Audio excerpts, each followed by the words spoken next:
বিপ্লব ভাই বুঝছে না উনি মনে করছে অন্য হুজুর সিফা দিয়ে বইয়া থাকে ও বয়ার তেলি হুইতালা নেই চিন্তা করে না বইয়া থাকে পরে কইতাস আরো কইতে আরো কিছু কথা লইয়া যান ভাই যাইবে না যখন দুইটা কথা লইয়া মুরব্বী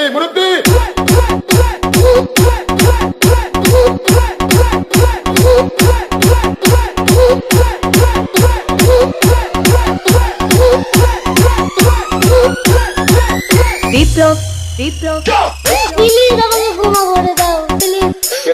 কেডা আম পড়ে ওরে পালকে ধরে নিয়ে আসেন ওরে দিচ্ছে আমি চিনি নেই প্লিজ আমরা তুল এই জাম আরে এই জাম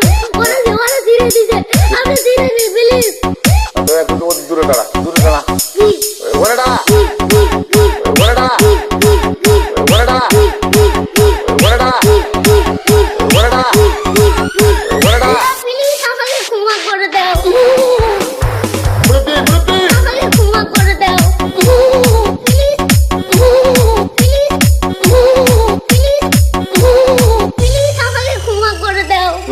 আচ্ছা যা